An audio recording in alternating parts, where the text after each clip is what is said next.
देवतांना आणि आपल्या पूर्वजांना आधी काही भाग अर्पण केल्याशिवाय ते वाटून घेतले जाऊ नये. जेव्हा भीष्माने बोलले संपवले तेव्हा युधिष्ठिरचे डोळे समजुतीने रुंद झाले. त्याला माहीत होते की हे केवळ नियम नाही तर ईश्वराशी सुसंवाद साधण्यासाठी पवित्र मार्गदर्शक तत्वे आहेत. पुढच्या विषयाकडे वळल्यावर भीष्माची अभिव्यक्ती नरम झाली. आता माझ्या प्रिय नातवाच्या नीट ऐका आणि मी तुम्हाला सांगेन की आपल्या ब्राह्मणांपैकी कोण साधात भेटवस्तू देण्यास पात्र आहे जे भेटवस्तू घेण्यास अपात्र होते. बहिष्कृत ब्राह्मण मूर्ख कुष्ठरोगी आणि इतर गंभीर आजारांनी किंवा दुर्गुणांनी ग्रस्त असलेल्यांचे त्यांनी वर्णन करण्यास सुरुवात केली. जे जिवंत प्राण्यांच्या विक्रीने किंवा व्यापाराने जगतात किंवाचे कर्जाच्या व्याजावर उदरनिर्वाह करतात ते आमच्या अधातिथ्यास पात्र नाहीत. भीष्म ठामपणे म्हणाला. पण नंतर ते पात्र लोकांबद्दल बोलले. ब्राह्मण ज्यांनी पवित्र विधी पाळले, ज्यांच्याकडे गुण होते आणि ते गायत्रीशी संवाद साधत असत, जे जन्मलेले आहेत, जरी ते युद्धासाठी शस्त्रे उचलतात किंवा जे एका निश्चित वस्तीत राहतात, त्यांच्यावर नैवेद्य ओततात.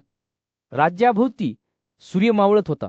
युधिष्ठिरभोवती जमलेल्या सदैव एक उबदार नारिरी प्रकाश पडत होता. गणनेचा पूज्यपुत्र भीष्माला प्रश्न विचारताना त्या तरुण राजाचे डोळे कुतूहलाने चमकले. भरत वंशाच्या शाहीपुत्रा युधिष्ठिराने सुरुवात केली. माझ्या या प्रश्नाचे खरे आणि तपशीलवार उत्तर देणे तुम्हाला योग्य वाटते. अशी कोणती परिस्थिती आहे ज्यामध्ये एखादी व्यक्ती ब्राह्मणात ठार न करता ब्राह्मणतेसाठी दूषित होऊ शकते? आपल्या आसनावरून उठल्यावर भीष्माचे डोळे कुतूहलाने चमकले.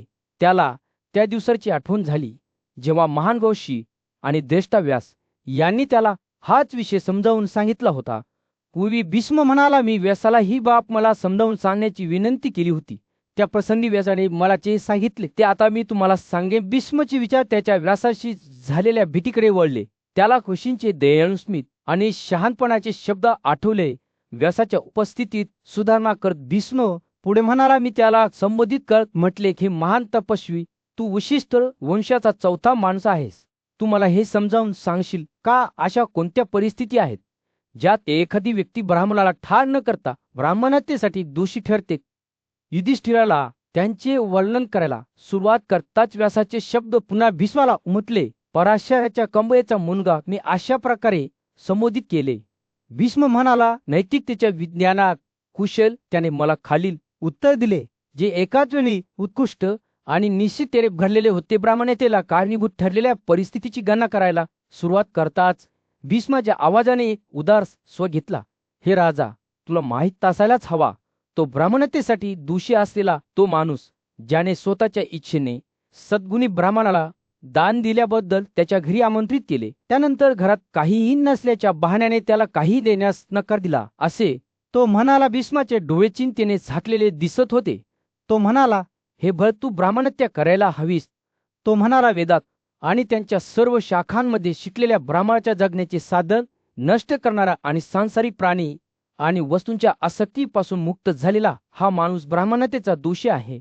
हे जाणून घ्या. भीष्म बोलत असताना त्याच्या शब्दांनी त्याच्या सभोवती जमलेल्या लोकांच्या मनात स्पष्ट चित्रे काढली. त्यांना आणलेल्या गुराढोराला निष्काळजी व्यक्ती अडवत असल्याचे किंवा आधे लंगडे आणि मूर्ख लोकांकडून त्यांच्या अल्प संपत्तीची लूट होत असल्याचे जवळजवळ दिसत होते. भीष्म म्हणाला, तुम्हाला माहीत असायलाच हवे की जो माणूस ब्राह्मणतेसाठी दोषी आहे, जो कोंबडीमध्ये काम करताना तहानलेल्या गुराढोरांच्या मार्गात अडथळे निर्माण करतो. युधिष्ठिर ज्या ठिकाणी चिंतन करत बसला होता त्या जंगलामध्ये सूर्य मावळत होता. त्या स्वच्छतेवर उबदार नारिगी प्रकाश टाकत होता. धर्माचा राजकुमार नेहमीच त्या भूमीतून वाहणाऱ्या पवित्र पाण्याकडे आकर्षित होत असे आणि तो आपल्या नातू भीष्म याच्या शहाणपणाचा शोध घेत असे. आजोबा कुतूहलाने चमकणारे त्याचे डोळे. युधिष्ठिर म्हणाला, मी ऐकले आहे की या पवित्र पाण्यात स्नान करणे गुणांनी भरलेले आहे. मला या विषयावर तुमचे भाष्य ऐकायचे आहे. भीष्म हसला. त्याचे डोळे वयाने आणि शहाणपणाने चमकले. अरे माझ्या तरुण राजकुमार, त्याने सुरुवात केली, या पृथ्वीवरील पवित्र पाण्याची गणना महान ऋषी अंगिराने केली होती. चांगले ऐका, कारण हे पाणी जाणून घेणे तुम्हाला शोभते, जेणेकरून तुम्ही मोठे गुण मिळवू शकाल. युधिष्ठिर पुढे झुकला. त्याचे मन शिकण्यास उत्सुक होते. भीष्म पुढे म्हणाले, गौतम कठोर व्रताचा ऋषी एकदा ऋषी अंगिराकडे गेला आणि त्याला पवित्र पाणी आणि तीर्थक्षेत्रांच्या गुणवत्तेबद्दल विचारले. ऋषीने उत्तर दिले, जो माणूस चंद्रभागा किंवा तस्ता नद्यांमध्ये सलग 7 दिवस स्नान करतो, थोडा वेळ उपवास करतो, तो निश्चितपणे त्याच्या सर्व पापांपासून शुद्ध होतो आणि तपस्वी गुणाने संपन्न होतो. भीष्म बोलत असताना युधिष्ठिरचे मन पवित्र पाण्याच्या दर्शनाने भरून गेले. त्याला काश्मीरमधून वाहणारी पराक्रमी सिंधू नदी दिसते. तिचे पाणी दिवे नर्तकासारखे लाटांमध्ये नाचत होते. त्याला पुष्कर, प्रभाषा आणि नैमिषा नद्या दिसल्या. त्याच्या काठांवर स्नान करून स्वतःला शुद्ध करण्याचा प्रयत्न करणाऱ्या यात्रेकरूंच्या रांगा लागल्या होत्या. भीष्म पुढे म्हणाले, या पवित्र पाण्यात स्नान केल्याने अप्सराच्या उपासनेने वेढलेल्या आकाशीय गाडीवर बसून स्वर्गात जाणे निश्चित आहे. ऋषी अंगिरांनी इतर अनेक तीर्थांबद्दल सांगितले, ज्यांची शुद्धी आणि शुद्धीकरण करण्याची स्वतःची अनोखी शक्ती होती. युधिष्ठिराने हे ऐकल्यावर त्याचे मन आश्चर्याने आणि विस्मयाने भरून गेले. त्याने स्वतःला हिरण्यइंदू नदीत स्नान करताना पाहिले. तिचे पाणी सूर्यप्रकाशात सोन्यासारखे चमकताना दिसले. त्याने कुसाय आणि देवेंद्र नद्यांमध्ये स्नान करण्यापूर्वी स्वतःला 3 दिवस उपवास करताना पाहिले आणि तो त्याच्या सर्व पापांपासून शुद्ध झाला. गंगाद्वारापासून ते गंगा आणि यमुनेच्या प्रयात संगमापर्यंतच्या प्रत्येक तीर्थातील गुणवत्तेचे वर्णन करत भीष्म बोलले. युधिष्ठिरचे मन पवित्र पाण्याच्या दर्शनांनी भरले होते. प्रत्येक जण आध्यात्मिक वाढीचे आणि ज्ञानाचे प्रवेशद्वार होता. जेव्हा सूर्य क्षितिजाच्या खाली बुडाला तेव्हा भीष्माने त्याची कथा संपवली आणि युधिष्ठिर शांत बसला. त्याला मिळालेल्या शहाणपणामुळे त्याचे हृदय अजूनही थरथर कापत होते. त्याला माहीत होते की तो या पवित्र पाण्यात परत येईल. एका भव्य सभेच्या दरम्यान पूज्य भीष्म आपल्या बाणांच्या पलंगावर पडून त्या शुभ क्षणाची वाट पाहत होते, जेव्हा तो भौतिक जगाला निरोप देऊ शकेल. पांडव, राजकुमार, त्यांचे भाऊ आणि इतर अनेक मान्यवरांसह त्यांच्या भोवती श्रद्धेने जमले होते. त्यांच्यातील महान ऋषी होते, जे दूरदूरून भीष्माच्या अतूट आत्म्याला आदरांजली वाहण्यासाठी आले होते. पांडवांनी या पूज्य घोषींची एक एक करून पूजा केली. तेव्हा ते पवित्र गंगा नदीबद्दल चैतन्यदायी संभाषणात गुंतले. ही चर्चा भीष्माच्या कानांना संगीतासारखी होती, ज्यामुळे तो आनंदाने भरून गेला आणि त्याला असे वाटले की तो आधीच स्वर्गात पोहोचला आहे. त्याची परवानगी मिळाल्यानंतर ऋषी त्यांच्या दैवी उपस्थितीचे फक्त कुजबूज सोडून हवेत गायब झाले. त्याच्या तुमटीपासून अजूनही खचून गेलेल्या पांडवांनी ते गायब झाल्यानंतरही वारंवार या पराक्रमी ऋषींना नमन केले आणि त्यांची पूजा केली. त्यानंतर त्याने आपले लक्ष पुन्हा भीष्माकडे वळवले, जो त्याच्या अंथरुणावर शांत झोपलेला होता आणि शांती आणि बुद्धीची आभा प्रसारित करत होता. जेव्हा संभाषण पुन्हा सुरू झाले तेव्हा युधिष्ठिराने भीष्माला एक प्रश्न विचारला, ज्याचा त्याच्या मनात मोठा भार होता. कोणते देश, प्रांत, अस्यस्थान, पर्वत आणि नद्या सर्वात पवित्र मानल्या जातात? या चौकशीने भीष्मच्या मनात एक आठवण निर्माण झाली, ज्याने त्याला एका जुन्या युगात नेले, जेव्हा तो शील व्रताचे पालन करणाऱ्या ब्राह्मणाशी संवाद साधत होता. प्राचीन कथेत एका विद्वान ऋषीने ब्राह्मणाशी आपले ज्ञान सामायिक केले, ज्यामुळे गंगेच्या पावित्र्याचे रहस्य उघड झाले. त्याने स्पष्ट केले की हिमालयातून वाहणारी भागीरथी नदी ही सर्व नद्यांपैकी सर्वात पवित्र आहे. जे त्याच्या पाण्यात स्नान करतात किंवा त्याच्या नाल्यात कापली हारे ठेवतात त्यांना स्वर्गात स्थान निश्चित केले जाते. ऋषी पुढे म्हणाले, ज्यांनी गंभीर पापे केली आहेत ते देखील गंगेजवळ राहून आणि तिच्या पाण्यात स्नान करून स्वतःला मुक्त करू शकतात. ऋषीचे शब्द कालांतराने प्रतिध्वनित होत असताना भीष्माने त्याच्या चेहऱ्यावर आनंदाश्रू ओघळून लक्षपूर्वक ऐकले. त्यांच्या त्रासांपासून सांत्वन मिळवण्यासाठी गंगेच्या पवित्र पाण्यात स्नान करण्यासाठी आलेल्या असंख्य यात्रेकरूंना त्याने आठवण करून दिली. नदीचे शुद्धीकरण आणि शुद्धीचे सामर्थ्य हे समजण्यापलीकडचे आश्चर्य होते. जसे जसे संभाषण समाप्त होत गेले तसंच भीष्माने उघड केले की त्याला गंगेमध्ये वसलेल्या दैवी अस्तित्वाची एक झलक लागली आहे. त्याला माहीत होते की ज्यांनी या पवित्र नदीची पूजा केली आहे त्यांच्यावर या आयुष्यात आणि पुढच्या काळात आशीर्वादांचा वर्षाव होईल. भीष्माच्या शब्दांनी नदीच्या वैभवाची स्पष्ट चित्रे रंगवल्यामुळे पांडव आश्चर्याने ऐकत होते, ज्याचा प्रतिध्वनी युगानुयुगे नदीच्या किनाऱ्यावर सौम्यपणे लोंब करणाऱ्या पाण्यासारखा होत होता. त्या क्षणी आपल्या प्रियजनांनी आणि पूज्य ऋषींनी वेढलेल्या भीष्माला असे वाटले की एका विशाल आणि चैतन्यमय जंगलात बुद्धिमान आणि न्यायगाजा युधिष्ठिर आपले पूज्य आजोबा भीष्म यांच्या बाजूला चिंतनशील शांतता ठेवून बसला होता. युधिष्ठिर जेव्हा बोलत होता तेव्हा हवा फुलणाऱ्या फुलांच्या गोड सुगंधाने भरून गेली होती. आजोबा, मी धार्मिकतेच्या मार्गावर तुमचे मार्गदर्शन मागत आहे. तुमच्याकडे शास्त्रांचे ज्ञान, उदात्त राजाचे आचरण आणि इतर सर्वांपेक्षा तुम्हाला वेगळे करणारे गुणधर्म आहेत. मला सांगा, आयुष्याच्या कोणत्याही क्षेत्रातील व्यक्ती क्षत्रिय वैश्य किंवा शूद्र ब्राह्मणाचा आदरणीय दर्जा कसा प्राप्त करू शकतो? मातन नावाच्या एका विलक्षण मुलाची कथा विन्यास सुरुवात करत असताना भीष्माचे डोळे प्राची ज्ञानाने चमकले. एका ब्राह्मणी महिलेच्या पोटी जन्मलेल्या परंतु शूद्र नव्याच्या पोटी जन्मलेल्या मातांनाला सर्व सिद्धी आणि सद्गुण असल्याचे म्हटले जात होते. तरीही त्याच्या जन्माने त्याला चंडाल म्हणून चिन्हांकित केले. जो ब्राह्मणांच्या पवित्र क्रमाबाहेर जन्मला. भीष्म बोलत असताना ते दृश्य सुल्याने भिजलेल्या भूप्रदेशाकडे वळले, जेथे मातंगाच्या वडिलांनी त्याला एका महत्वाच्या कामासाठी पाठवले होते. गारवाने उरलेल्या रथावर स्वार होऊन मातंगा त्याच्या वडिलांच्या यज्ञासाठी आवश्यक वस्तू गोळा करण्यासाठी निघाला. तथापि त्या लहान मुलाला लवकरच गारवाशी मतभेद झाल्याचे आढळले, ज्याने रथ त्याच्या आईकडे वाहून नेला. एक शहाणा आणि दयाळू गाढव मातंगाच्या दुःखाची जाणीव झाल्याने गाढवाने त्याच्या जन्माबद्दलची सत्य उघड केले.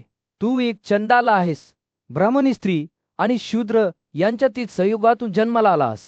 तुझे वडील ब्राह्मण नाही आणि तू त्या दर्जावर दावा करू शकत नाहीस. या प्रकटीकरणाने स्तब्ध झालेल्या मातंगाने गाढवाला आणखी स्पष्टीकरण देण्यास सांगितले. तिच्या गाढवाचे शब्द मातंगाच्या हृदयात खोलवर शिरले. तुझ्या आईला तिच्या कृतींनी कलंकित केले होते आणि तुझ्या जन्माने तुला पवित्र व्यवस्थेबाहेरील एक म्हणून चिन्हांकित केले.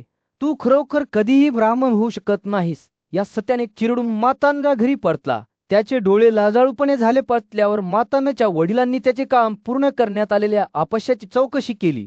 त्याच्या चेहऱ्यावर अश्रू ओघळत असताना मातंगाने तिच्या गाढवीचे शब्द उघड केले. मी पवित्र व्यवस्थेबाहेर जन्मलो होतो आणि मी कधीही ब्राह्मण होऊ शकत नाही. त्याच्या मुलाच्या जन्माचे सत्य लक्षात येतात त्याच्या वडिलांची अभिव्यक्ती उदास झाली. आपल्या परिस्थितीवर मात करण्याचा निर्धार करून मातंग ब्राह्मणाचा दर्जा मिळवण्यासाठी सर्वात कठोर तपश्चर्या करण्याच्या उद्देशाने मोठ्या जंगलात निघाला. अनेक दिवस त्याने स्वतःला अकल्पनीय कष्टांना सामोरे जावे लागले. अगदी देवता नाही, त्याच्या तपश्चर्येच्या तीव्रतेने पेटवून दिली. जेव्हा त्याने प्रार्थना केली आणि उपवास केला, तेव्हा देवांचा राजा इंद्र मातंगासमोर प्रकट झाला. हे मातंग, तुला इतके दुःख का भोगावे लागत आहे? या जगात तुला सर्वात जास्त काय हवे आहे? मातंगचे डोळे बंद झाले. सूर्य जंगलात कोसळला आणि त्याने जमिनीवर सावल्या पाडल्या. बुद्धिमान आणि आदरणीय ऋषी भीष्म आध्यात्मिक वागीची तहान असलेल्या मातंग या तरुणाशी उभा होता. देवांचा पराक्रमी गाजा इंद्र मातंगाशी बोलत होता आणि त्याला ब्राह्मण बनण्याचा त्याचा प्रयत्न सोडून देण्याचा आग्रह होता. मातंग मात्र 100 वर्षे एका पायावर खंबीरपणे उभा राहिला. त्याची प्रतिज्ञा मजबूत होती, त्याचा आत्मा सुव्यवस्थित होता आणि तो इंद्राच्या शब्दांनी प्रभावित होणार नव्हता. आकाशाचा देवशक्र पुन्हा एकदा त्याच्या समोर प्रकट झाला. त्याचा आवाज शांततेत मेघगर्जनेसारखा होत आहे. मातंग शक्र म्हणाला, तुमच्यासारख्या व्यक्तीला ब्राह्मणाचा दर्जा मिळणे अशक्य आहे. तुम्हाला त्याची इच्छा आहे, परंतु ते मिळवणे अशक्य आहे. या ध्येयाचा पाठपुरावा केल्याने तुम्हाला नक्कीच नाश होईल.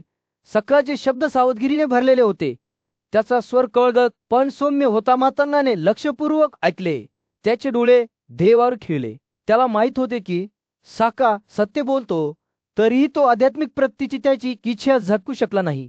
पण हा उच्च दर्जा मिळवण्याचा प्रयत्न करणाऱ्यांचे काय? मातंगाने त्याच्या दृढ निश्चयाने भरलेल्या आवाजात विचारले. ब्राह्मण बनण्याचा मार्ग प्रदीर्घ आणि कठीण आहे. तो म्हणाला, एखाद्याने आधी पाशवी जीवनाच्या क्रमापासून मानवतेच्या क्रमापर्यंत वर चढले पाहिजे. तरीही अनेक अडथळ्यांवर मात करायची आहे.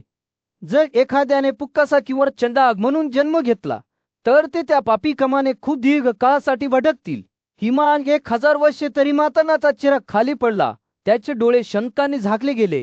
चक्र पुढे म्हणाला, त्याचे शब्द पुढे येणाऱ्या संघर्षांचे स्पष्ट चित्र रेखाटतात. शूद्र क्रमाने वैश्याचा दर्जा मिळवण्यापूर्वी एखाद्याला 30,000 वर्षे पार करावी लागतात आणि तरीही आणखी अनेक आव्हानांवर मात करायची आहे. शूद्र क्रमानुसार 60 पट जास्त काळ. मातंगाचा संकल्प डळमळीत होऊ लागला. शक्राने प्रकट केलेल्या विशालतेमुळे त्याचे मन थरथरू लागले. आणि जर एखादी व्यक्ती पती ब्राह्मण म्हणून जन्माला आली तर त्याने विचारले. त्याचा आवाज अगदी कुजबुरू वर आला. शक्राची अभिव्यक्ती गंभीर झाली.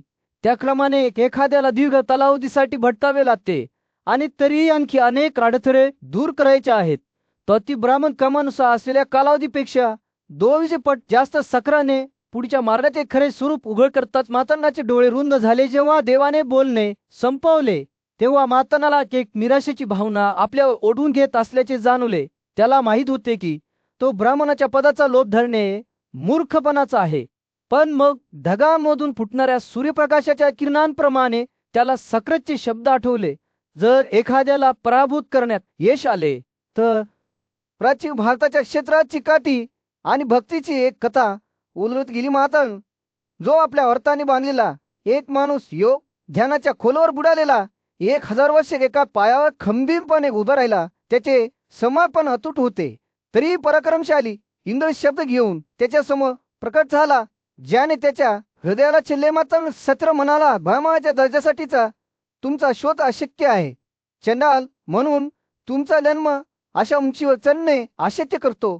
मातंगचे डोक स्पष्ट होते, कारण त्याला त्याच्या प्रयत्नांची निरर्थकता जाणवली. त्याने प्रयागची दुरुस्ती केली, जिथे तो आणखी 100 वर्षे त्याच्या पायाच्या बोटांवर उभा राहिला. त्याचे शरीर क्षीण झाले आणि त्याच्या रक्तवाहिन्या सुजल्या. देवांचा स्वामी वासवा होऊन त्याच्यावर नजर ठेवून होता. मातंग थकून पडला. तेव्हा वासव खाली उतरला आणि त्याला घट्ट पकडले. तरीही सत्रेचे शब्द मातंगाच्या आत्म्याला छेदत राहिले. तुमची स्थिती धोक्याने वेढलेली आहे आणि ज्यांनी ती साधे केली आहे ते देखील अनेकदा मार्ग गमावतात. आपला पवित्र दर्जा राखण्यात अपयशी ठरलेल्या ब्राह्मणाबद्दलच्या स्वतःच्या अनुभवासह साखराच्या शब्दांचा प्रतिकार करत असताना मातंगाची वेदना संतापात बदलली.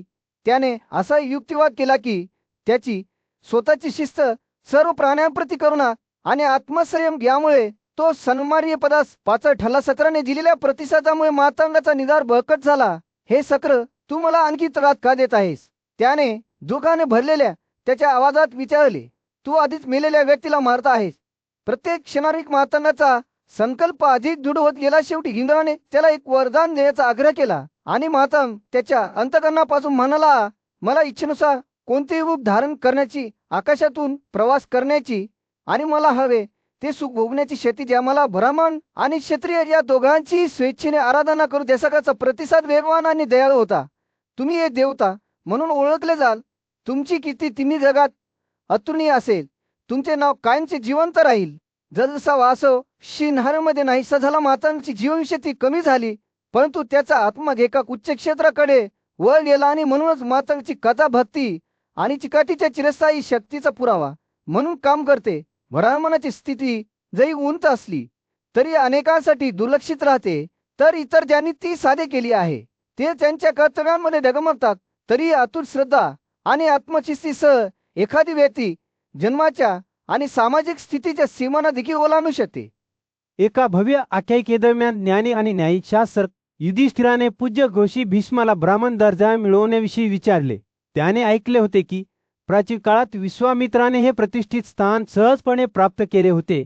तरीही भीष्माने त्याच्या प्राप्तीच्या मोठ्या अडचणीच्या कथांसह प्रतिकार केला. घराण्यात जन्माला येऊनही ब्राह्मण दर्जा मिळवण्या यशस्वी झालेल्या राजा वितळव्याच्या कथेने युधिष्ठिराला उत्सुकता निर्माण झाली. भीष्माने आपल्या कथेची सुरुवात अशी केली की मनूर या नीतिमान शासकाला सरेती नावाचा मुलगा झाला, ज्याच्या वंशातून हैया आणि तलाजंग हे 2 राजे झाले.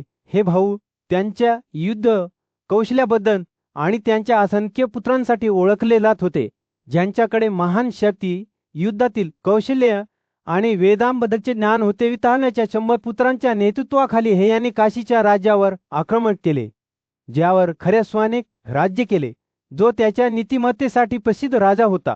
आक्रमणकर्त्यांनी हर्यास्वाला पराभूत केले, परंतु त्याचा मुलगा सुदेव त्याच्या जागी शासक म्हणून आला. तथापि जेव्हा हैय लोक काशीला परतले आणि सुदेवाला पराभूत केले, तेव्हा खऱ्यास्वाचा दुसरा मुलगा दिवोदासने सिंहासन ताब्यात घेतले. वितळ्याच्या मुलांचे पराक्रम पाहिल्यानंतर दिवोदासाने इंद्राच्या आदेशानुसार आपल्या राजधानीची पुनर्बांधणी आणि बळकटी करण्याचा निर्णय घेतला. ब्राह्मण, क्षत्रिय, वैश्य आणि शूद्र सुसंवादाने दुकाने, बाजारपेठा आणि विपुलतेने वेढलेले असल्याने त्याचे राज्य भरभराटीला आले. तथापि हैयाने पुन्हा एकदा दिवोदासाच्या राज्यावर हल्ला केला, ज्यामुळे 1000 दिवस चाललेली भीषण लढाई झाली. त्याच्या पराक्रमी प्रयत्नानंतरही राजा दिवोदासाचा अखेरीस पराभव झाला आणि त्याने शहाणा कोशी भारद्वाज यांच्याकडे आश्रय घेऊन आपली राजधानी सोडली. दिवोदासाची दुर्दशा कळल्यावर भारद्वाजाने त्याला एक मुलगा मिळवून देण्यासाठी मदत करण्याचे वचन दिले, जो विताव्याच्या पक्षाचा पराभव करेल. ऋषींनी दिवोदासाचा मुलगा होण्यासाठी यज्ञ केला आणि परिणामी प्रत्यर्धनचा जन्म झाला. या तरुण राजकुमाराने वेदांवर आणि युद्धकलांवर पटकन प्रभुत्व मिळवले, ज्यात मोठी ऊर्जा आणि योगिक शक्ती होती. भारद्वाजाने त्याची स्वतःची ऊर्जा प्रत्यर्धनाच्या शरीरात ओतली, ज्यामुळे तो युद्धात अजिंक्य झाला. चमकणारे कवच आणि धनुष्य घेऊन प्रत्यर्धना विताण्याच्या पुत्राचा सामना करण्यासाठी निघाला. राजकुमार दैवीय ऋषींसह हयांच्या शहराकडे निघाला, जे त्याची स्तुती गात होते. शत्रूंना जवळ येताना पाहून विताळ्याच्या मुलांनी त्यांच्या तटबंदी असलेल्या रथांवर धाव घेतली आणि प्रत्यर्धनावर बाण आणि इतर प्रक्षेपास्त्रांचा वर्षाव केला. मात्र तो तरुण योद्धा प्रचंड शक्ती आणि सामर्थ्यवान शस्त्रांनी सज्ज होता. भरत राज्याच्या विशाल विस्तारावर सूर्य मावळत होता, ज्याने त्या भूमीवर एक उबदार नारिंगी प्रकाश टाकला. युधिष्ठिर नीतिमान राजा सखोल चिंतन करत बसला. त्याचे मन आध्यात्मिक मार्गदर्शनासाठी तळमळले. तो भरतांचा आदरणीय कुलगुरू भीष्माकडे वळला आणि त्याने विचारले, या जगात आदरणीय आदरास पात्र कोण आहेत? हे आमच्या वंशाच्या प्रमुख मला सांगा, जेणेकरून मी तुमच्याकडून शिकू शकेल. जेव्हा भीष्म एका प्राचीन कथेचे वर्णन करू लागला, तेव्हा त्याचे डोळे शहाणपणाने चमकले. तो नारद या दिव्य ऋषीबद्दल बोलला, जो एकेकाळी अनेक पूज्य ब्राह्मणांची पूजा करताना दिसला होता. जेव्हा केशव दिव्य कृष्ण नारदाच्या जवळ गेला, तेव्हा त्याने विचारले, तुम्ही कोणाची पूजा करता? या ब्राह्मणांपैकी कोण अशा आदरास पात्र आहे? नारदाने दिलेला प्रतिसाद भक्ती आणि श्रद्धेचा होता. गोविंद आश्चर्याने भरलेला त्याचा आवाज नाहत म्हणाला, मी त्या ब्राह्मणांची पूजा करतो, जे सतत वरून वायू, आदित्य, पर्जन्य आणि अग्नी या देवतांची पूजा करतात. ते तपश्चर्येने संपन्न आहेत, वेदांशी परिचित आहेत आणि त्यांच्या अध्यासासाठी समर्पित आहेत. जे गर्विष्ठतेपासून मुक्त आहेत, त्यांची कर्तव्ये रिकाम्या पोटी पार पाडतात आणि त्यांच्याकडे जे आहे त्यात समाधानी आहेत. त्यांना मी नमन करतो. नादाच्या शब्दाने आदर्श ब्राह्मणाचे एक स्पष्ट चित्र रेखाटले, जे स्वनियंत्रित होते, त्यांच्या इंद्रियांचे स्वामी होते आणि त्याग करणारे होते. ते सत्य आणि धार्मिकतेसाठी समर्पित होते. योग्य प्राप्त करत त्यांना जमीन आणि गाय देत होते आणि फळे आणि मुळांवर उदरनिर्वाह करत होते. उद्यासाठी कधीही काही साठवत नव्हते. जेव्हा नारदांनी आपले प्रवचन चालू ठेवले, तेव्हा ते त्या ब्राह्मणाबद्दल बोलले, ज्यांनी सांसारिक आसक्तीचा त्याग केला होता, जंगलात वास्तव्य केले होते आणि भिक्षा केली होती. ते धर्मग्रंथांमध्ये नमूद केलेल्या सर्व कृतीचे आणि संस्कारांचे पालन करत होते. त्यांच्या सेवकांचे पोषण आणि आदर करत होते आणि नेहमी पाहुण्यांना आदर देत असत. हे निस्वार्थ व्यक्ती नारदांनी घोषित केले. ते आदरास पात्र होते, जे ब्राह्मण वेदांच्या अभ्यासामुळे अप्रतिरोधी झाले होते. त्यांचे वर्णन नारद करत असताना कृष्णाने लक्षपूर्वक ऐकले. ते धर्मग्रंथांवर बोलण्यात पांगत होते, ब्रह्मचर्याच्या व्रताचे पालन करत होते आणि शिष्यांना शिकवण्यात समर्पित होते. नारद म्हणाले, या व्यक्ती उपासनेसाठी योग्य होत्या. नारदाचे शब्द नदीसारखे वाहू लागले, ज्यात केवळ पाण्यावर किंवा हवेवर किंवा देवतांना आणि पाहुण्यांना अर्पण केलेल्या अन्नाच्या अवशेषांवर उदरनिर्वाह करणाऱ्यांचे वर्णन होते. त्यांच्या ब्रह्मचर्याच्या शक्तीमुळे ज्यांना जोडीदार नव्हते, परंतु तरीही ते समाजाशी सुसंवाद चालत राहिले. नारदाने घोषित केले की हे ब्राह्मण विश्वाचे निर्माते, विश्वाचे वडीलधारी आणि अंधार दूर करणारे होते. ना आपली कथा संपत असताना भीष्म पुढे म्हणाला, या कारणामुळे अरे त्या पुनरुत्पादित व्यक्तींची दररोज पूजा करा, ते करतील. हिरव्यागार जंगलात राजा वृषदर्भाचे राज्य हालचालींनी गजबजलेले होते. त्याचे दरबारी त्यांच्या कर्तव्यात व्यस्त होते, तर त्याची राणी आणि प्रतीक्षेत असलेल्या स्त्रिया दागिने आणि रत्ने घालून स्वतःला सजवत होत्या. परंतु या वैभवाच्या दरम्यान राजवाड्यावर अस्वस्थतेची भावना पसरली. बाजाने पाठलाग केलेल्या कबुतराने राजाच्या चरणी असे घेतला होता, तर त्याचे पंध थरथर कापत होते आणि त्याचे डोळे भीतीपोटी थरथरत होते आणि ते राजाकडून संरक्षण मागत होते. शहाणपण आणि करुणेसाठी प्रसिद्ध असलेला राजा वृषदर्भ हळूच त्या पक्षाचे सांत्वन करत म्हणाला, घाबरू नका प्रिय व्यक्ती, तू माझ्या देखरेखीखाली सुरक्षित आहेस. तू माझ्या उपस्थितीत असशील तोपर्यंत तुला कोणतीही हानी होणार नाही. तो पुढे म्हणाला, मी माझे काशीचे राज्य आणि अंतिम माझा स्वतःचा जीवही सोडून देईन, जर याचा अर्थ तुझ्या सुरक्षितेला वाचवणे असे वाच. मात्र त्याचा पाठलाग करत राहिला. तो खाली झेपावला, त्याचे धागार पट्टे पसरले आणि घोषित केले, हा कबूतर माझा शिकार होणार आहे. हे राजा, तू त्याचे माझ्यापासून रक्षण करू शकत नाहीस. राजाने उत्तर दिले, मी तुला अन्न देईन, पण या पक्ष्याच्या जीवाची किंमत मोजून नाही. त्याऐवजी गोश बैल किंवा हरिण घेबाजाने नकार दिला आणि आग्रह धरला की त्याची भूक खूप जास्त आहे आणि ते फक्त कबुतराचे सेवन करूनच तृप्त केले जाऊ शकते. त्याने असा युक्तिवाद केला की आकाशातील प्राणी म्हणून त्याला नैसर्गिक क्रमानुसार कबुतरासारखे पक्षी खाण्याचा अधिकार आहे. मात्र राजा कबुतराचे संरक्षण करण्याच्या त्याच्या निर्धारावर ठाम राहिला. भक्तीच्या उल्लेखनीय प्रदर्शनात राजाने बाजाची भूक टिकून ठेवण्यासाठी स्वतःचे मांस अर्पण केले. त्याने त्याच्या शरीराचे तुकडे कापून टाकण्यास सुरुवात केली. त्यांचे वजन कबुतरावर समतोल प्रमाणात केले, परंतु त्याने कितीही बळी दिला तरी कबुतराचे वजन राजाच्या मांसापेक्षा जास्त होते. राजाचे शरीर कमकुवत होत असताना राजवाड्यात गोंधळ उडाला. राणी आणि प्रतीक्षेत असलेल्या स्त्रिया, दरबारी आणि नोकरांसह त्यांच्या प्रिय राजाला प्राण्यासाठी स्वतःचा जीव देताना पाहून त्रासाने ओरडले. बाहेर येत प्रचंड वादळ उठले, ज्यात दाट ढग जमा झाले आणि खाली पृथ्वी थरथरत होती. राजाचे बलिदान इतके ग्रहण होते की त्याने स्वतः देवतांचे लक्ष वेधून घेतले. इंद्र इतर खगोलीय प्राण्यासह हा देखावा पाहण्यासाठी राजवाड्यावर उतरला. देवतांनी राजावर अमृत आणि दिव्य फुलाचा वर्षाव करत असताना पतंगांच्या मधुर आवाजाने आणि दैवी संगीताने हवा भरून गेलेलं सदस्य राजाचे शरीर केवळ एक सांगाडा बनले. तसंच तो एका भव्य गतावर चढला, ज्याने भ्रतेने सर्वात भव्य राजवाड्यालाही मागे टाकले. आपल्या निस्वार्थ कृतीद्वारे राजा ऊर्जितपणे शाश्वत आनंद प्राप्त केला, जो स्वतः ब्रह्मासोबत स्वर्गात चालला. पुढच्या भीष्म यांनी युधिष्ठिराला शहाणपणाचे हे शब्द सांगितले. हस्तिनापूरच्या राज्यावर सूर्य मावळत होता. गर्दीच्या रस्त्यांवर एक उबदार नारिंगी प्रकाश पडत होता. पांडू आणि कुंतीचा मोठा मुलगा युधिष्ठिर त्याच्या सिंहासनावर बसला होता. खोल विचार करत होता. त्याने अनेक पिढ्यांपासून गाज घराण्यातील मार्गदर्शक प्रकाश असलेले ज्ञानिक आणि आदरणीय आजोबा भीष्म यांचा सल्ला घेतला आणि युधिष्ठिराने विचारले, राजाचे सर्वात महत्वाचे कर्तव्य काय आहे?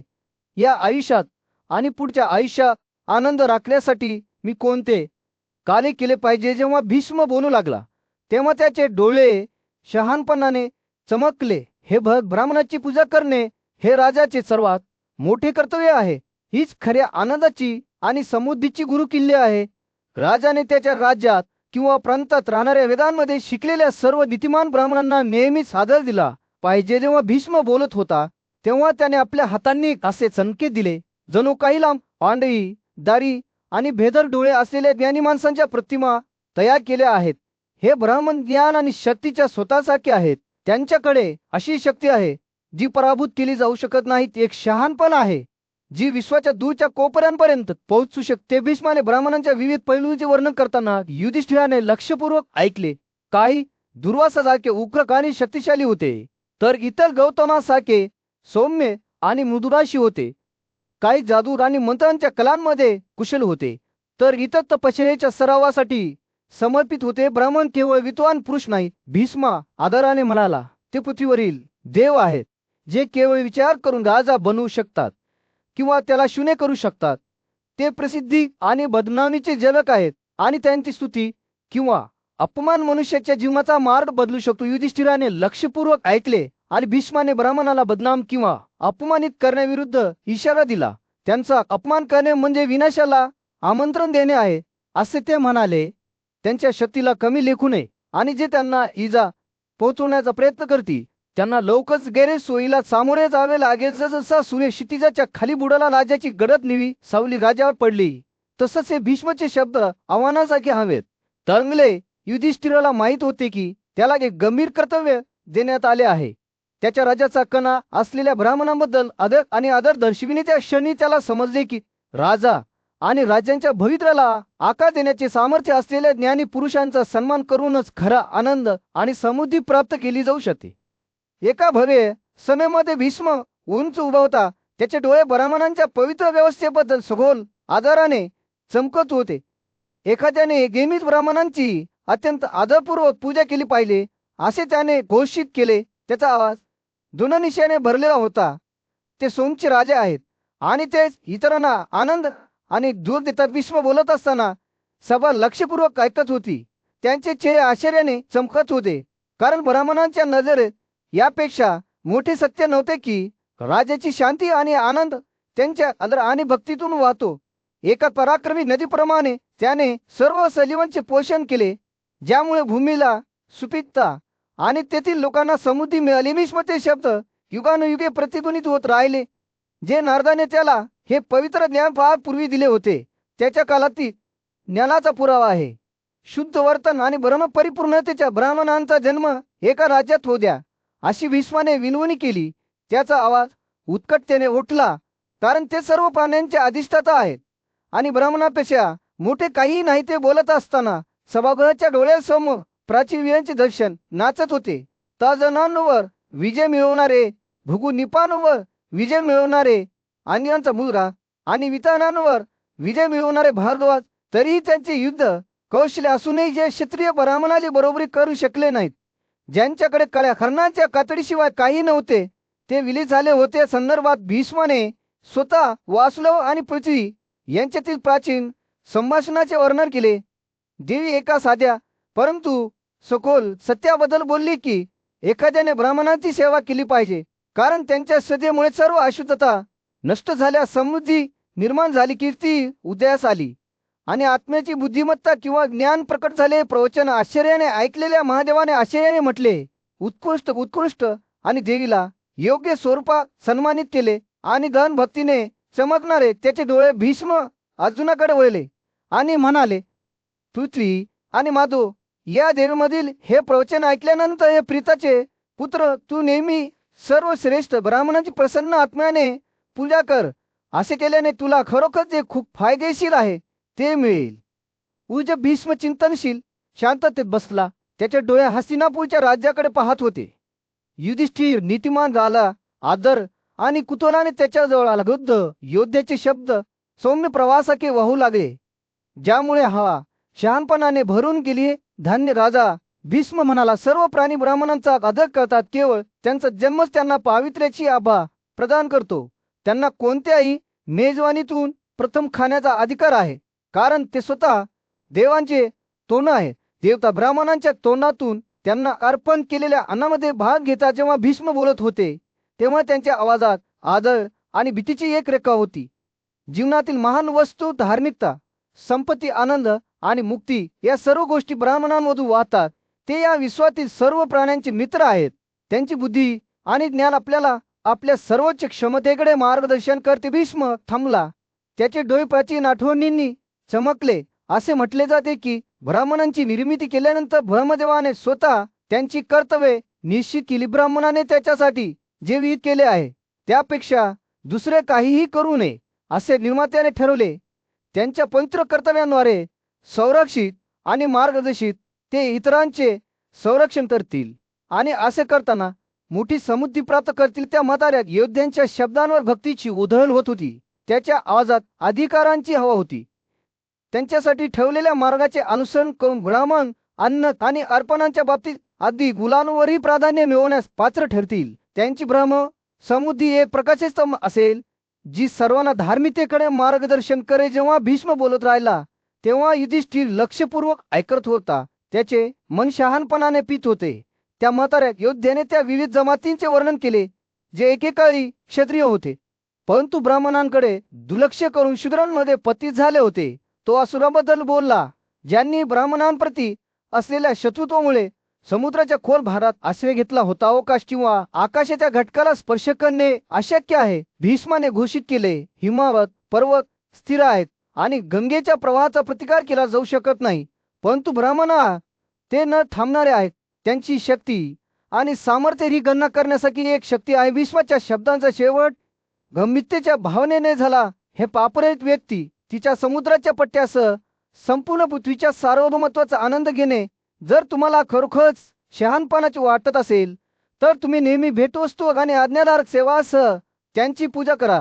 राधाने समजूतदारपणे मान डोलावली. त्याचे हृदय पूज्य ब्राह्मणाबद्दल आदराने भरले होते. जेव्हा भीष्माने बोलणे संपवले तेव्हा त्याच्या शब्दांच्या वजनामुळे हवा भारावून गेली होती. युधिष्ठिराला त्याच्या सामर्थ्याबद्दल आणि भव्यतेबद्दल भीती आणि आश्चर्य वाटले.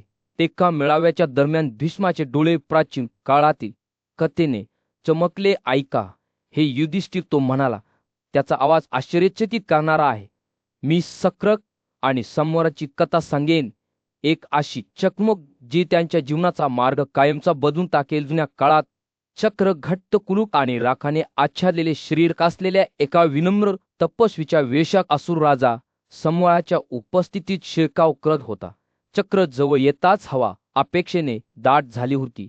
त्याचे डोळे कुतूहलाने जळत होते. चक्र समोराला म्हणाला, तू सत्तेच्या शिखरावर कसा पोहोचला आहेस? सर्व प्राणी तुझा आदर का करतात? समोराची प्रतिक्रिया विनम्रता आणि भक्तीने भरलेली होती. मला ब्राह्मणांबद्दल कधीही द्वेष वाटत नाही, त्याने सुरुवात केली. ते मला जे काही शिकवतात ते मी आदराने स्वीकारतो. जेव्हा ते शास्त्राचा अर्थ लावतात तेव्हा मी मोठ्या आनंदाने ऐकतो आणि त्यांचे शब्द ऐकून मी त्यांच्याकडे कधीही दुर्लक्ष करत नाही. सानव त्याच्या अंतःकरणातून बोलत राहिला, मी त्या ब्राह्मणांची पूजा करतो ज्यांच्याकडे बुद्धिमत्ता आहे, त्यांच्याकडून ज्ञान मागत आहे आणि त्यांच्या चरणांची प्रेमाने पूजा करतो. ते आत्मविश्वासाने माझ्याजवळ येतात, माझे कल्याण विचारतात आणि जर ते निष्काळजी असतील तर मी सतर्क राहतो. मधमाशा अमृत गोळा करत असल्याप्रमाणे ब्राह्मण मला शिकवतात आणि मार्गदर्शन करतात. मला ज्ञानाच्या माधुर्याने भरून टाकतात. ब्राह्मणांबद्दलच्या त्यांच्या श्रद्धेबद्दल सांगताना समाहाचे शब्द भक्तिमय झालेत. मी त्यांच्या मार्गाला समर्पित आहे, द्वेष किंवा दुष्ट भावनेपासून मुक्त आहे. ते जे काही आनंदी अंतःकरणाने बोलतात ते मी स्वीकारतो. स्मृती आणि समजूतदारपणाच्या मतीने मी स्वतःला त्यांच्यापेक्षा कमी दर्जाचा समजतो आणि याच मनोवृत्तीने मला इतर सर्वांपेक्षा वचळ केले आहे. समोराच्या वडिलांनी एकदा देव आणि असुर यांच्यातील चकमक पाहिली होती आणि ते ब्राह्मणी सूचनांच्या सामर्थ्याबद्दल आश्चर्यचकित झाले होते. त्यांनी चंद्रमांना विचारले, ब्राह्मणांना यश कसे मिळते? सोमाने उत्तर दिले, ब्राह्मणांना त्यांच्या तपश्चर्येद्वारे यश मिळते. त्यांची ताकद बोलण्यात असते. ते शब्दांना त्यांचे शस्त्र म्हणून वापरतात आणि वेद किंवा प्रणवांचा अभ्यास करून त्यांना शहाणपणाचा मुकुट घातला जातो. समूहाचे वडील आणि सोम यांच्यातील संभाषणाचा त्याच्यावर खोल परिणाम झाला आणि त्याने ब्राह्मणांची पूजा आणि आदर करण्यास सुरुवात केली. त्याच्यासारखे समूहानेही उच्च व्रतांच्या सर्व ब्राह्मणांचा सन्मान आणि पूजा करण्याची शपथ घेतली. जेव्हा सक्राने समूहाचे शब्द ऐकले तेव्हा तो ब्राह्मणांचा आदर करण्यास प्रवृत्त झाला आणि म्हणून या शकुंकीचा परिणाम म्हणून तो देवांचे अधिपतीपद मिळवण्यात यशस्वी झाला. भीष्माची कथा संपुष्टात आली, ज्याने युधिष्ठिर आणि सभेला ब्राह्मणांप्रती भक्ती आणि श्रद्धेच्या परिवर्तनशील शक्तीची भीती वाटली. काज्याभोवती सूर्य मावळत होता. युधिष्ठिरभोवती जमलेल्या सभेवर एक उबदार नारींनी प्रकाश पडत होता. पूजे भीष्माला प्रश्न विचारताना तरुण राजकुमाराचे डोळे कुतूहलाने चमकलेली. या 3 व्यक्तींपैकी कोणास मी भेटवस्तू देण्यास पात्र मानावे? जो अनोळखी आहे, जो माझ्याबरोबर राहिला आहे आणि सुप्रसिद्ध आहे, किंवा जो दूरवरून आला आहे? युधिष्ठिराने त्याच्या आवाजात प्रामाणिकपणे विचारले. प्रत्युत्तरादाखल भीष्माचे डोळे चमकले. गारे, माझ्या मुला तिघेही त्यांच्या योग्यतेमध्ये समान आहेत. काही जण यज्ञ करण्यासाठी किंवा त्यांच्या गुरुची फी भरण्यासाठी भेटवस्तू मागू शकतात, तर काही जण भटकण्याच्या शपथेचे पालन करतात आणि न विचारता भिक्षा घेतात. जो आपली मदत मागतो त्याला आपणही दिले पाहिजे, पण तो आपल्यावर अवलंबून असलेल्यांना हानी न पोहोचवता आपण ते केले पाहिजे. युधिष्ठिराने विचारपूर्वक मान डोलावली. त्याच्या कपाळावर विचारांची उधळण झाली. मला समजते आजोबा, पण भेटवस्तू घेण्यास कोण खरोखर पात्र आहे हे मला कसे कळेल? भीष्माची अभिव्यक्ती शहाणपणाची आणि सौम्य झाली. माझ्या मुला ज्या व्यक्तीशी तो संपर्क साधतो त्या व्यक्तीचे परीक्षण केले पाहिजे. जर त्यांच्या त्राणाचा अभाव, सत्यनिष्ठा आणि आत्मसंयम यासारखे गुण असतील तर ते खरोखरच आदर आणि उपासनेला पात्र आहेत. मग ते अनोळखी असोत किंवा वर्षानुवर्षे आपल्यात राहिलेले असोत. जर ते या गुणांचे मूर्त स्वरूप असतील तर ते आपल्या विचारास पात्र आहेत. सूर्य क्षितिजाच्या खाली बुडाला आणि सभेला एक उबदार सोनेरी प्रकाश देत असताना भीष्माने आपले प्रवचन चालू ठेवले. जे वेदांचे अधिकार नाकारतात किंवा सामाजिक नियमांमधील उल्लंघनास मान्यता देतात त्यांना कोणी योग्य मानू नये. जो त्यांच्या शिक्षणात व्यर्थ आहे किंवा धर्मग्रंथांबद्दल वाईट बोलतो असा विचार आपण करू नये. अशा व्यक्ती कुत्र्यांसारख्या असतात, भुंकतात आणि चावण्याचा प्रयत्न करतात, परंतु शेवटी त्यांच्या स्वतःच्या पतनाखेरीस काहीही साध्य करत नाही तर युधिष्ठिर लक्षपूर्वक ऐकत होता. त्याचे डोळे समजूतदारपणाने गुंदावत होते. शेवटी तो म्हणाला, मला दिसते आजोबा, तुम्ही मला शिकवले आहे की खरी योग्यता एखाद्याच्या सामाजिक स्थितीमध्ये किंवा परिचिततेमध्ये नाही, तर त्यांच्या अंतःकरणाच्या आणि कृतींच्या गुणांमध्ये असते. भीष्म हसला. त्याचे डोळे अनुमोदनाने चमकले. ठीक आहे माझ्या मुला, ही शिकवण लक्षात ठेवा आणि धार्मिक कर्तव्यांचे पालन करा, कारण अशा पद्धतीमधूनच आनंद काळासाठी समृद्धी वाटते. एका चैतन्यमयी संभाषणादरम्यान युधिष्ठिर भीष्मकडे वळला आणि त्याने स्त्रियांच्या स्वभावाबद्दल याच्या अंतर्दृष्टीची विचारणा केली. हे सर्वोत्तम भट तो म्हणाला, मला तुम्हाला स्त्रियांच्या स्वभावाबद्दलचे प्रवचन ऐकायचे आहे. स्त्री या सर्व वाईट गोष्टींचे मूळ असल्याचे म्हटले जाते. त्या सर्वांना अत्यंत दुर्बल मानले जाते. भीष्माने स्मितहास्य करत प्राचीन काळापासून एक कथा विणायला सुरुवात केली. तो ऋषी नाभा या दिव्य ऋषींबद्दल बोलला, ज्याने जगात फेरफटका मारला होता. वाटे त्याला अनेक अद्भुत प्राणी भेटले होते. एके दिवशी ब्राह्मणाच्या क्षेत्रात फिरताना त्याला अतुलनीय सौंदर्याचा अप्सरा पंचूड भेटला. तिची सर्पातळ कंबर आणि निर्दोष वैशिष्ट्ये नादाला मंत्रमुग्ध करून गेली. नमस्कार हो सर्पातळ कंबर. नारद कुतूहलाने भरलेल्या आवाजात म्हणाला, माझ्या मनात एक शंका आहे, तुम्ही मला ते समजावून सांगाल का? त्याने तिला स्त्रियांच्या स्वभावाबद्दल विचारले आणि स्त्रीत्वाचे सार असलेल्या व्यक्तीकडून उत्तर मागितले. नादाने विचारलेल्या प्रश्नाचे वजन ओळखत असलेल्या पंचूडाला सुरुवातीला संकोच वाटला. ती म्हणाली, हे प्रेमळ स्त्री, मी स्वतः एक स्त्री असल्याने स्त्रियांबद्दल वाईट बोलू शकत नाही. स्त्रिया कोणत्या आहेत आणि त्यांचा स्वभाव काय आहे हे तुम्हाला माहीत आहे. हे दिव्य ऋषी, मला असे काम करण्यास प्रवृत्त करणे तुम्हाला शोधत नाही. पण नारदांच्या शब्दांनी तिच्या मनात एक सूत्र फिरवले. हे अगदी खरे आहे. हे सर्पातळ कंब जे खोटे आहे ते बोलून एखाद्याला दोष मिळतो, मात्र जे खरे आहे त्यात कोणताही दोष असू शकत नाही. अशा प्रकारे नारदाने मान डोलावून पंचूडाने स्त्रियांच्या स्वभावाच्या केंद्रस्थानी असलेल्या शाश्वत दोषांना उघड करण्यास सुरुवात केली. जरी उच्चभ्रू आणि सौंदर्याने संपन्न आणि संरक्षक असले तरी ती म्हणाली, स्त्रिया त्यांना नियुक्त केलेल्या निर्बंधाचे उल्लंघन करू इच्छितात. हा दोष खरोखर त्यांना कलंकित करतो. हे नारद, स्त्रियांपेक्षा अधिक पापी काहीही नाही. सुंदर पती आणि संपत्ती असलेल्या स्त्रिया देखील त्यांना प्रेम देणाऱ्या पुरुषांशी सहवास जोपासण्यासाठी विनम्रता कशी बाजूला ठेवतात याबद्दल तिने सांगितले. जे लोक त्यांच्याकडे आदराने भेट देतात त्यांच्याबद्दल ते विश्वासघात करतील, मग ते वय किंवा स्वरूप काहीही असो. पण सुरा म्हणाले, स्त्रिया ज्या व्यक्तीला अनुकूल होण्यास तयार असतात त्याचे वय कधीही विचारात घेत नाहीत. कुरूप किंवा सुंदर जर ती व्यक्ती विरुद्ध लिंगाची असेल तर स्त्रिया त्याच्या सहवासाचा आनंद घेण्यास तयार असतात. भीष्मच्या शब्दांनी स्पष्ट चित्र रेखाटले. स्त्रिया ज्या कधीही पाण्याने भरल्या जाऊ शकत नाहीत, अशा समुद्रासारख्या त्यांच्या इच्छांमध्ये कतृप्त होत्या. त्यांना नवीन साथीदार हवे होते आणि ते साध्य करण्यासाठी ते काहीही न करता थांबत असत. खरोखर स्त्रिया ज्ञानी लोकांनी उच्चारलेल्या शब्दांसारख्या असतात. पंचूर म्हणाला, अग्नी कधीही इंधनाने तृप्त होत नाही, महासागर करू शकतो. एका चैतन्यमय चर्चेदरम्यान युधिष्ठिराने आपल्या राजाला एक सखोल प्रश्न विचारला. हे राजा, सर्व पुरुष त्याचे डोळे आश्चर्याने भरले. त्याने सुरुवात केली, निर्माण झालेल्या दैवी भ्रमामुळे आंधळ्या झालेल्या स्त्रियांनी मंत्रमुग्ध झालेले दिसतात. जणू काही ते एखाद्या प्रकारच्या मोहात पडलेले असतात. आणि केवळ पुरुषच नव्हे तर स्त्रिया देखील त्यांच्या स्वतःच्या इच्छांनी मोहित होतात. स्वतःला हा कविचल उत्कटतेने पुरुषाशी जोडताचा राजा त्याची अभिव्यक्ती लक्षपूर्वक ऐकला. युधिष्ठिर पुढे म्हणाला, मला अनेकदा आश्चर्य वाटले आहे की हे कुरूचे प्रसन्न करते पुरुष हा भ्रम का पाहू शकत नाही. स्त्रियांमध्ये सर्व दोष असूनही ते अजूनही त्यांची अंतःकरणे आणि मन आकर्षित करू शकतात. हे पुरुष कोण आहेत? मी तुम्हाला विचारतो. जे स्त्रियांच्या जीवनात आनंद आणतात आणि ज्यांच्याबद्दल स्त्रिया नाराज आहेत ते कोण आहेत? राजा पुढे झुकला. त्याची उत्सुकता वाढली. युधिष्ठिरचे शब्द एरा आव्हानासारखे हवेत टांगलेले होते. जेव्हा तो पुढे दाबत होता, असे दिसते की पुरुष स्त्रियांचा आनंद घेतात आणि त्यांच्या सहवासात गुंतलेले असतात, तर स्त्रिया त्यांना फसवण्यात कुशल असतात. ते खोटे आणि अर्धसत्यांचे जाळे विणतात, ज्यामुळे पुरुषांना त्यांच्या आवाक्यातून सुटणे कठीण होते. जसे गुरेढोरे एका कुरणातून दुसऱ्या कुरणात फिरत असतात, तसे स्त्रिया दिवसागणिक नवी पुरुष शोधत असतात. राजाचे डोळे अरुंद झाले. त्याचे कपाळ चिंतनशील झाले. युधिष्ठिराने समूह नामुची वली आणि कुंभींशी त्या काही प्राण्यांमध्ये असलेल्या भ्रमाचे वर्णन करताना त्याच्या आवाजाने आश्चर्यचकित केले. त्यांच्या भ्रमांची एकूण बेरीज म्हणजे स्त्रियांमध्ये जे आहे तेच आहे, तो म्हणाला. त्याचे शब्द श्रद्धेने टपकतात. ते इच्छेनुसार हसू शकतात आणि रडू शकतात. कोणत्याही परिस्थितीशी स्वतःला जुळवून घेऊ शकतात.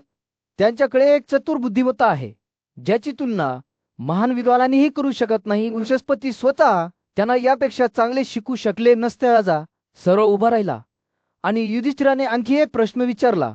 तेव्हा त्याच्या मनात उत्सुकता निर्माण झाली. स्त्रियांना पुरुष कसे ओळखू शकतात? जेव्हा ते डावपेच करण्यात पारंगत असतात, ते खोटे खरे असल्याचे आणि सत्य खोटे असल्याचे सहजपणे दाखवू शकतात.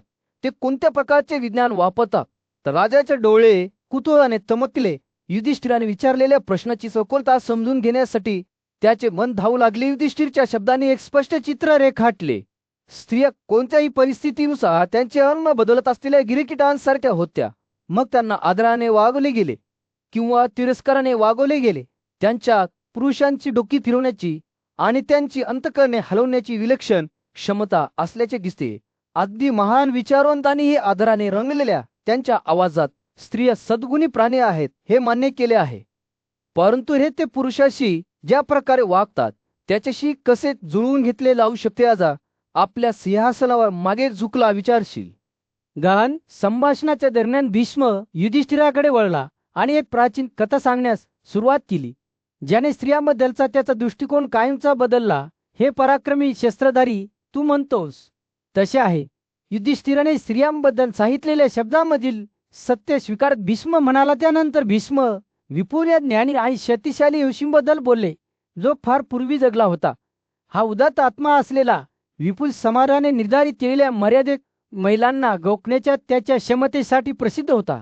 भीष्माने स्पष्ट केले की पुरुषांसाठी आनंदाचा आणि सोबतीचा स्रोत होण्याच्या हेतूने महिलांची निर्मिती स्वतः आजोबा ब्रह्माने केली होती. तथापि जसा काळ गेला तसंच हे स्पष्ट झाले की स्त्रिया समाजातील त्यांच्या भूमिकेवर समाधानी नव्हत्या. त्यांनी त्यांच्या इच्छा आणि उत्कटतेने प्रेरित होऊन पुरुषांचा निष्काळजीपणे पाठलाग करण्यास सुरुवात केली. देव स्वतः या विकासाबद्दल चिंतित झाले आणि ब्रह्मदेवाचा सल्ला घेतला. प्रतिसादात आजोबांनी वासनेचा सोबती खोद निर्माण केला, ज्याने स्त्रियांना त्यांच्या सुखाच्या शोधा आणखी प्रोत्साहन दिले. कोणत्याही निर्बंधांशिवाय किंवा मार्गदर्शक तत्वाशिवाय स्त्रियांना जे काही हवे ते करण्यास स्वातंत्र्य असेल कसा निर्णय ब्रह्माने दिला. त्याने त्यांना भेड, आसन, दागिने, अन्नपेय आणि आद्य सण हे शब्द बोलण्याचे स्वातंत्र्यही दिले. असे दिसते की पुरुष स्त्रियांच्या आकर्षणाविरुद्ध शतीन होते. त्यानंतर भीष्माने देवशर्मा नावाच्या एका महान ऋषीबद्दल सांगितले, ज्याला रुची नावाची पत्नी होती. ती सौंदर्याची आदर्श होती आणि तिच्या प्रेमळपणामुळे केवळ पुरुषच नव्हे तर देव आणि राक्षसही मोहित झाले. देवांचा राजा इंद्र स्वतः तिच्यावर मोहित झाला आणि तिच्या उपस्थितीची इच्छा बाळगली. स्त्रियांनी निर्माण केलेल्या धोक्यांची जाणीव असलेल्या देवसर्माने आपल्या पत्नीला इंद्राच्या मोहापासून वाचवण्यासाठी खूप काळजी घेतली. त्याने त्याचा आवडता शिष्य विपुल याला बोलावून याच्या अनुपस्थितीत रुचीचे रक्षण करण्याचे काम सोपवले. देवसर्मनने विपुलला इंद्राच्या अनेक वेशभूषेबद्दल इशारा देत म्हटले, तो भ्रमाने भरलेला आहे. प्रत्येक क्षणी तो त्याने निवडलेले रूप धारण करतो. ती परामन म्हणून, कनिष्ठ क्षत्रिय म्हणून आणि आदिसिंह वाघ किंवा हत्ती यासारख्या प्राण्यांचे रूप धारण करून इंद्र स्वतःचे विविध आकारांमध्ये कसे रूपांतर करेल याचे देवसर्मनने वर्णन केले. तो स्वतःच्या इच्छेनुसार स्वतःला आदर्श करू शकत होता आणि त्याला हवे असलेले कोणते रूप धारण करण्यास सक्षम होता. ज्ञानाने देवसर्मनने विपुलला त्याच्या पत्नीला इंद्राच्या प्रतिपासून वाचवण्याचे काम सोपवले. म्हणून हे विपुल, तू माझ्या या सर्पाचा तंबर असलेल्या जोडीदाराचे खूप काळजीपूर्वक रक्षण कर. तो म्हणाला, हे भृगूच्या वंशातील सर्वात प्रमुख आकाशाचा प्रमुख माझ्या या जोडीदाराला एका वाईट माणसासारखा अपवित्र करणार नाही. याची तू पूर्ण काळजी घेतोस का? जंगलाच्या मध्यभागी जेथे ज्ञानीवशी देवसर्मन ध्यानधारणेने राहत होते, तेथे एक दिव्य प्राणी उदयास आला. देवांचा पराक्रमी राजा इंद्राने ऋषींची पत्नी रुचीला लुबाडण्यासाठी श्वास रोखून धरायला लावून आहे सौंदर्य धारण केले होते. त्याचा हेतू स्पष्ट होता. त्याने तिचे प्रेम जिंकण्याचा आणि त्याच्या इच्छा पूर्ण करण्याचा प्रयत्न केला. इंद्राने ऋषीच्या आश्रमात प्रवेश करताच त्याला एक अनपेक्षित दृश्य दिसले. रुचींच्या शरीरात राहणारा एक शक्तिशाली तपस्वी विपुल दगडा कोरलेल्या पुतळ्यासारखा स्थिर राहिला. त्याचे डोळे जरी बंद असले तरी त्यात एक सखोल शहाणपण आहे. जणू ते इंद्राच्या आत्म्याला पाहत आहेत, तथापि विची इंद्राच्या उपस्थितीकडे दुर्लक्ष करीत नव्हती. सौंदर्याने चमकणारे तिचे डोळे एका स्पष्ट रात्रीच्या पौर्णिमेसारखे चमकले. तिला उठून त्याला अभिवादन करण्याची तीव्र इच्छा होती, परंतु तिचे हातपाय विपुलच्या योगशक्तीने बांधलेले होते. जरी तिला बोलायचे होते तरी तिचे शब्द संयमी होते आणि तिच्या तोंडातून जे काही सुटले ते एक संकोचयुक्त प्रश्न होता. तू इथे का आला आहेस? रुचीच्या प्रतिसादाने आश्चर्यचकित झालेल्या इंद्राला काहीतरी गडबड असल्याचे जाणवले. त्याने रुचीच्या शरीरातील तपस्वी विपुलला आशात प्रतिबिंबित झालेल्या प्रतिमेसारखे पाहिले. पराक्रमी राजा भीतीपोटी थरथरत होता. त्याला जाणीव होती की तो ऋषीच्या शापाशी बरोबरी करू शकत नाही. इंद्राची अस्वस्थता जाणून विपुल रुचीच्या शरीरातून बाहेर आला आणि त्याला कठोर शब्दांनी संबोधित केले. हे दुष्ट आत्मा, वृंद, तू आत्म नियंत्रणापासून वंचित आहेस.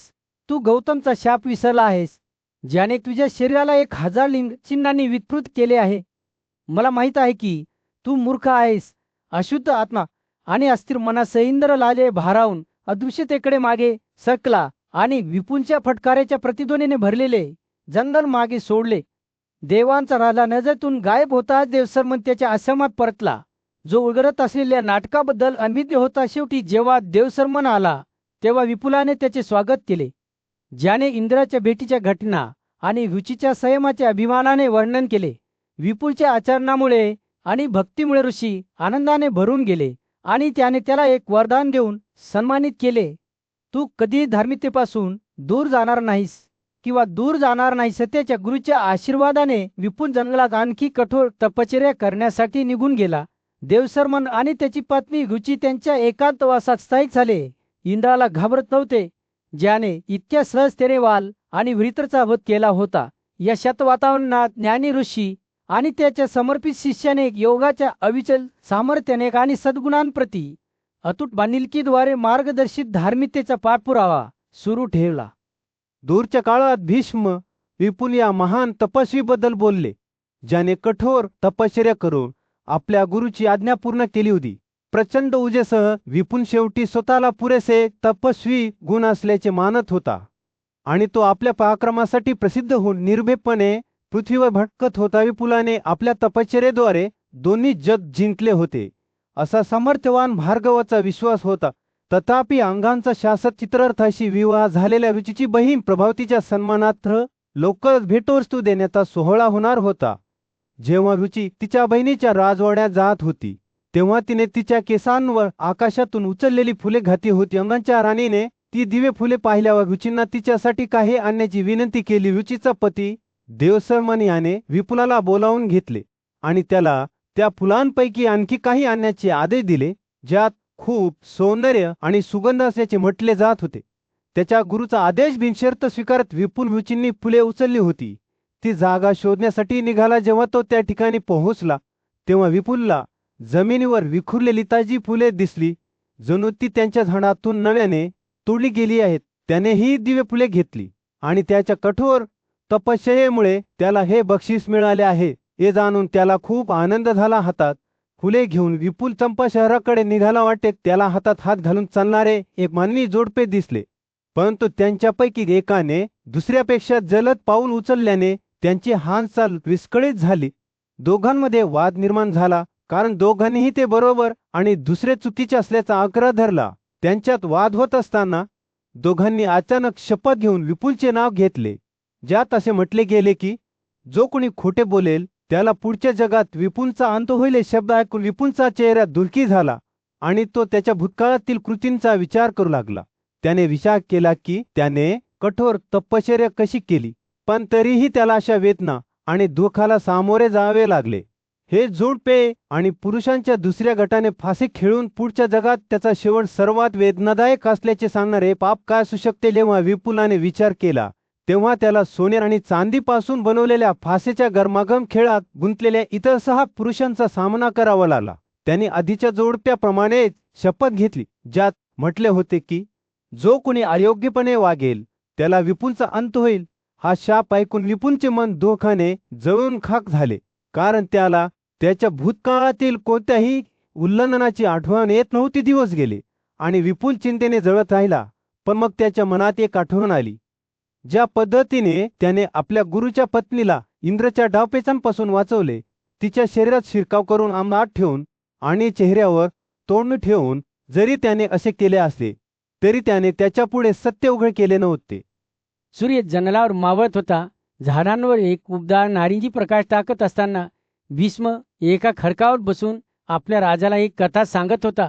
पहा, तो म्हणाला, देवसरमन आणि त्याचा शिष्य विपुल यांची कथा. देवसरमन एक बुद्धिमान आणि शक्तिशाली ऋषी आपल्या शिष्याला जंगलातून लांबच्या प्रवासातून परत येताना पाहत होता. विपुल आल्यावर देवसरमन त्याच्या डोळ्यात एक ज्ञानवर्धक चमक घेऊन त्याच्याजवळ आला. विपुल, तो म्हणाला, मला तुमच्या प्रवासाबद्दल सांगा. तुम्ही तुमच्या प्रवासात काय पाहिले? बोलण्यापूर्वी विपुलला थोडा वेळ संकोच वाटला.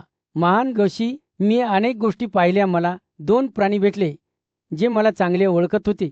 दिवस आणि रात्र ते एका वर्तुळासारखे त्यांच्या हालचालींमध्ये कविरतपणे एकत्र फिरत होते. देवसरमनाने विचारपूर्वक मान डोलावली. होय, ते तुमच्या कृतीबद्दल खरोखरच परिचित आहेत आणि तुम्ही फासे खेळताना पाहिलेले इतर 6 ते ऋतू होते, त्यांनाही तुमच्या उल्लंघनांबद्दल माहिती आहे. विपुलचे डोळे आश्चर्याने मोठे झाले. हे कसे होऊ शकते? मला वाटले की माझे पाप सर्वांपासून लपलेले आहे, जे फक्त मलाच माहीत आहे. देवसरमनची अभिव्यक्ती तीव्र झाली आहे, पण ती एक मोठी चूक आहे. विपुल दिवस आणि रात्र ऋतू ते सर्व पाहता, सर्व जाणतात, आणि जेव्हा तुम्ही गुप्तपणे तुमचे उल्लंघन केले तेव्हा त्यांनी ते आता माझ्यासारखे स्पष्टपणे पाहिले. ऋषीचे शब्द आव्हानांसारखे हवेत लटकत होते. विपुलला अपराधीपणा आणि लाज वाटली. त्याच्या लक्षात आले की त्याच्या कृती त्याच्यावर लक्ष ठेवणाऱ्यांपासून लपलेल्या नाहीत. देवसरमन पुढे म्हणाला, त्याचा आवाज सौम्य पण ठाम होता. तू माझी पत्नी रुचीचे रक्षण करण्यास सक्षम होतास, जी स्वभावाने पापी आहे, पण तू वेगळ्या पद्धतीने वागणे निवडलेस. तू दुष्टपणे वागली असतीस तर मी तुला निसंपत शाप दिला असता. घडलेल्या घटनांची आठवण येत असताना विपुलचे डोळे लाजिरवाणे झाले. त्याने खरोखर देवसरमनच्या पत्नीचे रक्षण केले होते, परंतु त्याच्याकडून अपेक्षित असलेल्या निस्वार्थता आणि समर्पणाने नाही. देवसरमनचा हावभाव नरम झाला आणि त्याने विपुलच्या खांद्यावर हात ठेवला. तुम्ही प्रामाणिकपणे वागले हे पाहून मला आनंद झाला. जरी ते माझ्या अपेक्षेप्रमाणे नसले तरी तुम्ही स्वर्गात जाल. सर्व चिंतेपासून मुक्त व्हा. जेव्हा भीष्माने त्याची कथा संपवली तेव्हा त्याने गंभीरपणे राजाकडे पाहिले. हा एक धडा आपण सर्वजण शिकू शकतो.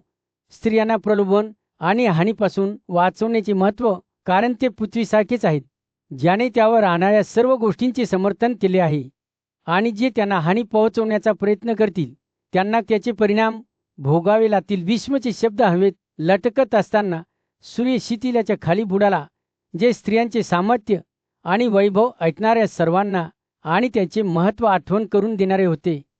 एका शाळेत जंगलात सर्वात मोठा पांडव भाऊ युधिष्ठिर त्याची पूजा नातू भीष्म यांच्या शेजारी बसला होता. जेव्हा युधिष्ठिराने भीष्माला सर्व कर्तव्यांचे मूळ, नातेवाईक, घर आणि पाहुण्यांचा पाया यावर प्रकाश टाकण्यास सांगितले, तेव्हा हवा फुलणाऱ्या फुलांच्या गोड सुगंधाने भरली होतीये. आजोबा, आपल्या जबाबदारांचा दावा काय आहे?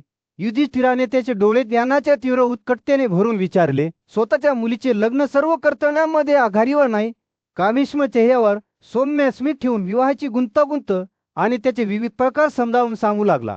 तो ब्रह्मा विवाहाबद्दल बोलला, जिथे वडील त्याचे आचरण, शिक्षण, जन्म आणि कृतीची चौकशी करून पात्र निवडतात. भीष्म म्हणाला की ही सर्व चांगल्या क्षत्रियांची शाश्वत प्रथा आहे. शहाण्याने म्हटले आहे, हे राजा, एखाद्याला आवडणाऱ्या आणि तिच्या भावना व्यक्त करणाऱ्या व्यक्तीला आपली मुलगी अर्पण का? भीष्म पुढे म्हणाले, वेदांशी परिचित असलेल्यांनी या प्रकारच्या विवाहाला गंधर्व म्हणतात. त्यानंतर भीष्माने विवाहाच्या असुर आणि राक्षस प्रकारांचे वर्णन केले, ज्यात वर मुलीला मोठ्या किंमतीत विकत घेतो, तिच्या नातेवाईकांना संतुष्ट करतो किंवा मुलीला जबरदस्तीने घेऊन जातो. भीष्माने जोर देऊन सांगितले की या 2 प्रकारांना अन्यायकारक मानले जाते. मनुष्यांचे राजकुमार ब्रह्मक्षेत्र आणि गंधर्व रूप न्याय आहेत. भीष्माने घोषित केले, शुद्ध असो व आमिष त्या रूपांचा कवरम केला पाहिजे, यात काही शंका नाही. त्यानंतर युधिष्ठिराने मुलीला तिच्या पतीला कोणत्या विविध मार्गांनी दिले जाऊ शकते याबद्दल विचारले. त्याने वर्णन केले की कसे काही वडील मुलीच्या नातेवाईकांना दांडगी देतात तर इतर लोक दांडगी देण्याचे वचन देतात, परंतु त्यांची आश्वासने पूर्ण करत नाहीत. युधिष्ठिर विनवणी करी म्हणाला, हे आजोबा, मला सांगा, ही मुलगी प्रत्यक्षात कोणाची पत्नी बनते?